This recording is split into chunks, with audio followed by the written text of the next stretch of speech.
मेरे जीजा का घर मेरे घर से कुछ दूरी पर ही था। जीजा के चाचा का लड़का अक्सर हमारे घर आ जाया करता था। वो उम्र में मुझसे 5 साल बड़ा था। एक दिन मैं अपने कमरे में बैठकर मोबाइल पर कुछ देख रही थी तो वो मेरे पास आया।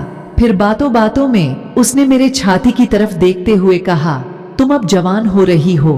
मुझे उसकी बात अच्छी नहीं लगी, लेकिन उस दिन मुझे समझ जाना चाहिए था कि उसके इरादे ठीक नहीं हैं। फिर एक दिन मैं घर पर अकेली थी तो वो मेरे घर आया। उस वक्त मैं लेटी हुई थी तो वो मेरे पास आकर लेट गया और उसने अपना एक हाथ मेरी पीठ पर रख दिया। कुछ देर बाद वो धीरे धीरे अपना हाथ नीचे की तरफ ले गया और मेरे पीछे के हिस्से के बीच में अपना उंगली फेरने लगा। मुझे यह अच्छा नहीं लगा और मैंने उसका हाथ अपने ऊपर से हटा दिया और अपनी पीठ उसकी तरफ कर दी। वो मेरे काफी पास लेटा हुआ था। तभी मुझे फिर से अपने पीछे के हिस्से के बीच में किसी काफी बड़ी चीज के छूने का एहसास हुआ।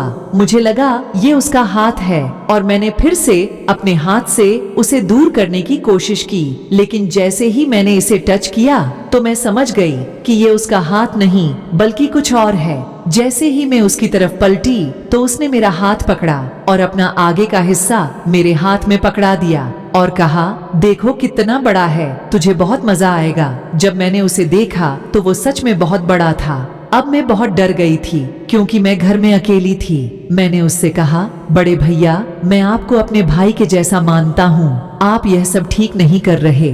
लेकिन उसके दिमाग में तो मेरे साथ ही गलत करने का भूत सवार हो गया था। उसने मेरे हाथ में अपना आगे का हिस्सा पकड़ाकर अपने एक हाथ से मेरे हाथ को उसके ऊपर बहुत जोर से पकड़ रखा था और धीरे धीरे उसे हिलाए जा रहा था। तभी उसने अपने दूसरे हाथ से मेरी छाती को पकड़कर कहा, किसी को नहीं पता चलेगा, हम एक बार कर लेते हैं। मैं बहुत ज्यादा डर चुकी थी और मैंने कुछ भी नहीं बोला। उसे लगा शायद मैं भी यही चाहती हूँ, इसलिए मैं कुछ बोल नहीं रही। और तभी उसने मेरी सलवार को नीचे उतार दिया। फिर उसने मेरी टांगों के बीच में अपना हाथ रखा और मेरे आगे के हिस्से में अपना पूरी उंगली डालते हुए बोला, बस एक बार करते हैं, बहुत मजा आएगा। डर की वजह से मैं कुछ बोल ही नहीं पा रही थी। तभी उसने मेरा सूट भी उतार दिया और मेरी छाती का एक हिस्सा अपने मुंह में ले लिया और दूसरे हाथ की एक उंगली फिर से पूरी मेरे आगे के हिस्से के अंदर डाल दी और उसे बहुत तेजी से हिलाने लगा।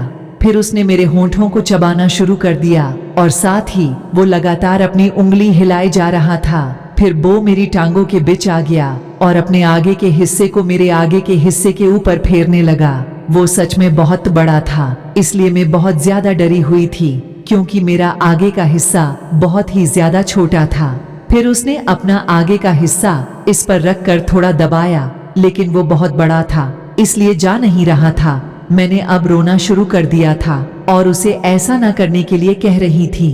तब उसने कहा, कोई बात नहीं, पहली बार ऐसा ही होता है। जब तुम एक बार कर लोगी उसके बाद तुझे ऐसा करने में कोई मुश्किल नहीं होगी।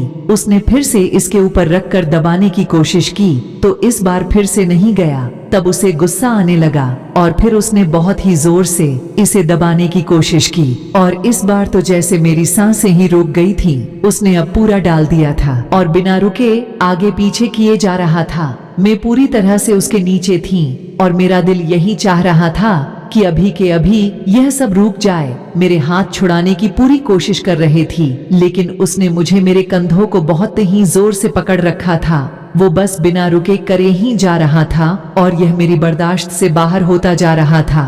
तब वो एक पल के लिए रुका और उसने मेरे कंधों को एक पल के लिए ढीला छोड़ा, लेकिन अगले ही पल उसने मेरी छाती के दोनों हिस्सों को बहुत ही कसकर पकड़ लिया और फिर से बहुत ज्यादा तेजी से शुरू हो गया। इतना दर्द महसूस हो रहा था कि मैं इसे लफ्जों में बयान नहीं कर सकती। तभी आखिरकार उसके मुंह से बहुत ही जोर की आवाज निकली और अगले ही पल वो रुक गया और बिल्कुल ठंडा पड़ गया। फिर वो मेरे ऊपर से हट गया, लेकिन दर्द के कारण मेरा बुरा हाल था। फिर उसने मुझसे इसके बारे में किसी को ना बताने के लिए कहा और अपने कपड़े पहनकर वहां से चला गया। वीडियो अच्छा लगा हो तो वीडियो को लाइक, चैनल को सब्सक्राइब कर दीजिए और वीडियो को अपने दोस्तों के पास शेयर कर दीजिए ताकि वो भी आनंद उठा सके।